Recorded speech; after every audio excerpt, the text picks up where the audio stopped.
Isa ka rin ba doon sa mga tanong ng tanong na kung ako ba daw yung sumisigaw ng Setsaron? Ganon? Para po sa inyong kaalaman, wala akong kinalaman dyan. Puta, hindi ako yan, pangit yan. Bado yung puta. Setsaron! Setsaron! Pero hindi, sa episode na ito, samahan nyo akong tumae. Puta na ba tumae? Samahan nyo akong gumawa ng chicharong balat ng manok. Dito ay nakabili tayo ng 2 kilong taba at balat. Meron ko pang balat? Supot! Tanggalin lang natin yung natira mga buhok-buhok sa iyong mabalat. Putyolo! Pero hindi. Dito, seryoso na tayo. Tanggalin lang yung mga balahibo na natira sa balat ng manok. Ewan ko din ba kung bakit nga may mga tira-tira pa itong balahibo. Pero yung nakalagay doon sa pinagbilhan ko, dressed chicken. Dapat nakalagay doon with feathers. Ito kasi yung mga taga-palengke, ano to mga tamad. Hindi, joke lang. At kapag natapos na natin itong linisin, pwede na natin itong itapon. Puting inahit ka.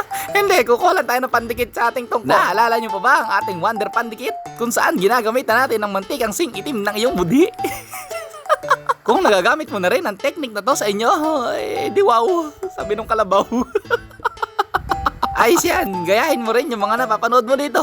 Para katulad kita, mapapalayas ka rin sa inyo. O, di ba? Mantika lang nagamit at tisyong pinampunan sa puwet.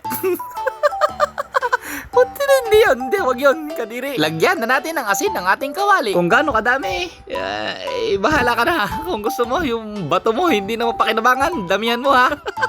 Yung 2 kilong balat, lagyan ng 1 pack na ginisa mix. Isunod na rin ang dahon ng mangga. Punti hindi ang dahon ng mangga. Dahon yan ng laurel. Isunod na rin ang paminta. Hindi mo ba nakikita? Bulag ka ba? Ba't ba sinasabi ko bang isunod na isunod? Pare-parehas lang naman tayo nanonood. Pero nakita nyo ba yung mga pinaglalagay ko? Kung di nyo nakita, i-mute nyo na lang yung video. Tapos manood kayo ng walang audio. Takyo. Hindi, sorry.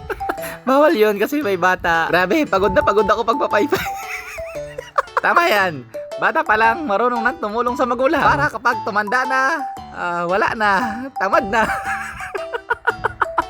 Puro cellphone na din ang hawak. Dito ay tiyagaan lang ang paghahalo para hindi ito dumikit sa kawali. At kung mapapansin ninyo, nagkakaroon na siya ng sabaw. Itong sabaw na ito ay mabisang gamot sa hika. Tanggal ang hika. Patay si Ulaga. Naniwala. At kapag medyo malinaw na ang mantika nito, isunod na ang bawang. Tsaka ito, haluin ang haluin. Sa mga magtatanong kung bakit sa pahuli pa nilagay ang bawang, bobo ka ba? Kasi hindi sa una. Joke lang, ito tunay na. Para hindi siya madurog. Kasi pag sa pool, nilagay mo na agad ang bawang, madudurog ito kahahalo. Ang gusto ko magmukha tong toasted siopaw. Buti sa galing toasted siopaw. Ano pala dapat? Toasted garlic yon, ganon. At mga ilang minuto pa kahahalo, ayan na. Kasimpula na to na yung blush on. Bukod sa meron na tayong Setsaron na swabing pamulutan, meron pa tayong chicken oil. Sa mga naghahanap ng tutorial kung paano gumawa ng chicken oil, ayan lang, ganyan lang kadali. Lagyan lang ito ng atsuete at perfect na itong pampahid sa inasal. Salamin kailan. At para malaman kung ito'y luto na, itanong mo sa marunong magluto. Hindi, mapapansin mo naman yan. Kapag maganda na ang kulay at pag di pa nag-aamoy sunog, luto na yan. At ready na ang ating Setsaron carbon check. Carbon loading. At dito, yan, meron na tayong sponsor. Yan. Tagal-tagal natin nagharap ng sponsor. Ngayon, meron na. From Kusina ni Katoy. Lalong masarap to sa fresh na talaba. Yung talabang hindi mapanghiya. Pakinig nyo ba yung lutong? Pakotong. Hanggang dito na lang. Bye-bye.